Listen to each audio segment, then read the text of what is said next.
আমি ওই সিঙ্গাপুর থেকে ডাইরেক্টে যেয়ে চলে আসি 12 জুন। আসার পরে 2 দিন পরে আমার অপারেশন হয়। এখন আমি আল্লাহর রহমতে খুব সুস্থ আছি। 2 মাস হয়েছে আমার অপারেশন হয়েছে। আসসালামু আলাইকুম, আশা করি দর্শক মণ্ডলী ভালো আছেন। আমি doctor Mostafizur Rahman, assistant professor of hepatobiliary and pancreatic surgery, বর্তমানে জাতীয় গ্যাস্ট্রোলিভার ইনস্টিটিউট ও হাসপাতালে সহকারী অধ্যাপক হিসেবে কর্মরত আছি। আলহামদুলিল্লাহ, আজকে আমার চেম্বারে পেশেন্ট এসেছেন মোস্তাফিজুর রহমান। উনি সিঙ্গাপুর প্রবাসী, ওখানে 14 বছর ধরে থাকেন। 2 মাস আগে ওনার প্যানক্রিয়াসের টিউমারের আমি একটা অপারেশন করেছি। উনি সিঙ্গাপুরে এত বছর থেকেও কেন বাংলাদেশে অপারেশন করতে আসলেন? আসসালামু আলাইকুম, আমি মোস্তাফিজুর রহমান। আমি সিঙ্গাপুরে থাকি 14 বছর যাবত। তো সিঙ্গাপুরে কর্মরত অবস্থায় হঠাৎ আমার চোখ হলুদ হয়ে যায়। তো আমার ধারণা হয় যে আমার জন্ডিস হয়েছে। আমি হসপিটালে যাই, সিঙ্গাপুর জেনারেল হসপিটাল। তখন আমি 14 দিন অ্যাডমিট ছিলাম।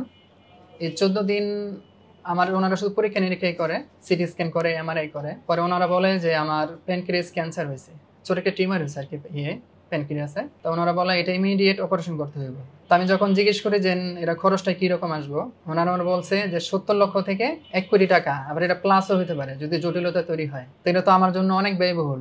তো এটা সিঙ্গাপুরে করা সম্ভব না, কারণ ইন্স্যুরেন্স কাভার হবে না। পরে আমি আমার ভাইয়ের মাধ্যমে যোগাযোগ করি এবং মোস্তাফিজ স্যারের সন্ধান পাই। সমস্ত কাগজপত্র যে পরীক্ষা নিরীক্ষাগুলো করাইছিল আমি ওইগুলা দেশে সেন্ড করি সিঙ্গাপুর থাকা অবস্থায়। পরে এই মোস্তাফিজ স্যারের সাথে কন্ট্যাক্ট হওয়ার পরে উনি আমার কাগজপত্র দেখে বললেন, হ্যাঁ এটা অপারেশন এই জায়গায় খুব ভালোভাবে হইব, কোনো সমস্যা নেই, এবং এটার খরচ মাত্র 3 লক্ষের ভিতরে হয়ে যাবে ইনশাআল্লাহ। আমি ওই সিঙ্গাপুর থেকে ডাইরেক্টে যেয়ে চলে আসি 12 জুন। আসার পরে 2 দিন পরে আমার অপারেশন হয়। এখন আমি আল্লাহর রহমতে খুব সুস্থ আছি। 2 মাস হয়েছে আমার অপারেশন হয়েছে। অপারেশন করছে প্যানক্রিয়াস। এটা বিডিএলএ টেস্ট করার পরে সামান্য কিছু সমস্যা ধরা পড়ে। সমস্যা বলতে ক্যান্সার? ক্যান্সার বলতেছে এটা ফার্স্ট স্টেজে আছে। আমি পরে লেভিট ক্যান্সার হসপিটালে যাই।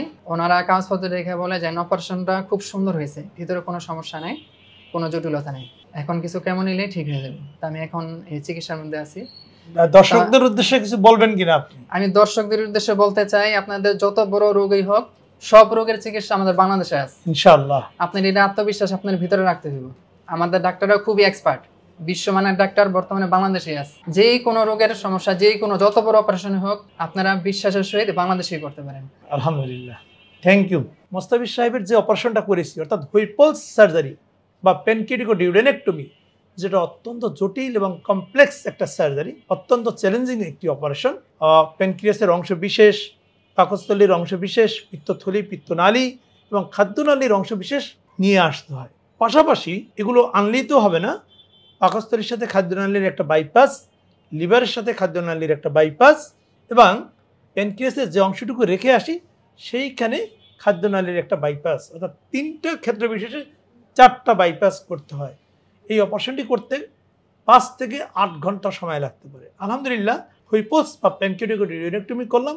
সবচেয়ে আনন্দের সংবাদ, মিস্টার মোস্তাফিজুর রহমান সাহেবের যে অপারেশনটি আমি করেছিলাম, সেই অপারেশনের হিস্টোপ্যাথোলজি রিপোর্টে এমন এসেছে যে টোটাল ক্যান্সার বা টিউমারটা আমরা বের করে নিয়ে আসছি, এবং যিনি মেডিকেল অনকোলজিস্ট অর্থাৎ কেমোথেরাপি দেন, উনিও আমাদের অপারেশনের অত্যন্ত প্রশংসা করেছেন যে এই ধরনের বিশ্বমানের স্ট্যান্ডার্ড সার্জারি বাংলাদেশে হয়, এটা আমি নিয়মিত দেখে আসছি, এবং যিনি আপনার সার্জন ছিলেন তিনি অত্যন্ত সুন্দরভাবে করেছেন। আল্লাহর কাছে হাজারো শুকরিয়া। আমি যে কথাটি দিয়ে শেষ করতে চাই, আমাদের বাংলাদেশের চিকিৎসা সম্পর্কে সাধারণ জনগণের ভিতর একটি ভুল ধারণা আছে। কোনো একটা রোগ হলে বাংলাদেশের চিকিৎসকদের কাছে গেলে অনেক পরীক্ষা দিয়ে থাকে। আসলে বিষয়টি কিন্তু সেরকম নয়।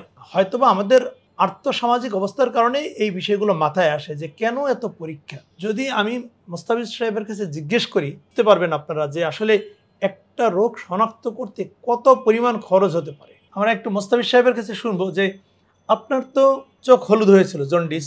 একটু বলে রাখি, যখন প্যানক্রিয়াসের হেড রিজিয়নে বা পিত্তনালীর শেষ অংশে বা খাদ্যনালীর সেকেন্ড পার্টে যখন টিউমার বা ক্যান্সার হয়, তখন 4টি জিনিস খুবই কমন। চোখ সহ সমস্ত শরীর হলুদ হয়ে যাবে, শরীর চুলকাবে, ক্ষুধামন্দা দেখা দিবে, ওজন কমতে থাকবে, পাশাপাশি প্রস্রাবের রং সরিষার তেলের মতো হবে, এবং অনেকের ক্ষেত্রেই বমি হতে পারে এবং মলের কালার সাদা হয়ে যেতে পারে। আমরা এবার একটু মোস্তাফিজ সাহেবের কাছে শুনবো যে এই আপনার রোগটা শনাক্ত করতে গিয়ে কত টাকার পরীক্ষা করিয়েছে।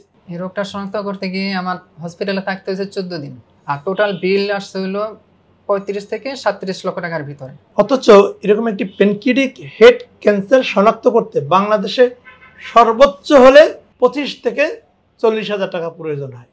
সেক্ষেত্রে শুনলেন ওনার প্রায় 35 লক্ষ টাকার মতো খরচ হয়েছে। এটি নিয়ম। কোনো একটি বড় অপারেশনে যখন আপনি যাবেন, সেই রোগটি পুঙ্খানুপুঙ্খানুভাবে আপনাকে দেখতে হবে, বুঝতে হবে, তার অপারেবিলিটি অর্থাৎ রিসেকশন করা যাবে কি যাবে না, এগুলো বারবার পরীক্ষা নিরীক্ষা করে শনাক্ত করে নিতে হবে। সেই শনাক্ত করতে গিয়ে অনেক খরচ চলে যায়, যেটি বাংলাদেশের মানুষের পক্ষে অনেক ক্ষেত্রেই সম্ভব হয় না।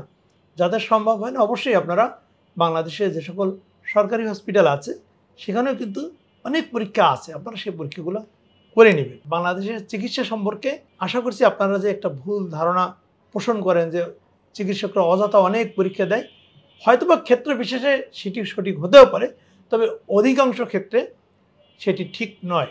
আমি 2005 সাল থেকে এই চিকিৎসার সাথে যুক্ত। 1998 সালে আমি MBBS-এ ভর্তি হই। 2005 সাল থেকে আমি সরাসরি মানুষের চিকিৎসার সাথে যুক্ত। 2008 সাল থেকে সরকারি চাকরিতে যুক্ত হয়ে সরকারি হসপিটালে কাজ করছি। এত বছর চিকিৎসা দিতে গিয়ে আমি যে বিষয়টি বিশেষভাবে খেয়াল করছি যে বাংলাদেশের চিকিৎসকদের প্রতি মানুষের একটা অনাস্থা বা অবিশ্বাস। এর মূল কারণ হলো আর্থসামাজিক অবস্থা, কুসংস্কার। আর্থসামাজিক যেহেতু টাকা পয়সা তাদের কম, সুতরাং কোনো কিছুতে খরচ করতে গেলেই স্বাভাবিকভাবে তাদের বিশ্বাস যে টাকা মনে হয় বেশি খরচ হচ্ছে বা চিকিৎসক ইন্টেনশনালি খরচ করাচ্ছে, বিষয়টি কিন্তু আসলে তা নয়। আপনারা ছোটো একটি সমস্যা নিয়ে যদি ইউরোপের কোনো একটা কান্ট্রি বা USA যান, ওরা শুধু একটা মাথা বা মাথা ব্যথার রোগ শনাক্ত করতে গিয়েও দেখা যাবে প্রায় 15 থেকে 20 লাখ টাকা খরচ করে ফেলে। আমি যে অভিজ্ঞতাটা বললাম যে চিকিৎসকদের সম্পর্কে আপনাদের যে ভুল ধারণা, এটি আর্থসামাজিক অবস্থার কারণেই। আরেকটা হচ্ছে কুসংস্কার, যে আমরা মনে করি যে ওই দেশে মনে হয় ভালো, এই দেশে মনে হয় ভালো। আসলে তা নয়। দূর থেকে কাশবন সবসময় ঘন দেখা যায়। আপনার পার্শ্ববর্তী যে চিকিৎসক আছেন, যে কোনো সমস্যা হলে আপনি তার কাছেই যান এবং তার উপরে বিশ্বাস রাখুন, আস্থা রাখুন, তাহলেই আপনি একটি ভালো চিকিৎসা পাবেন। ভালো থাকুন। আল্লাহ হাফেজ।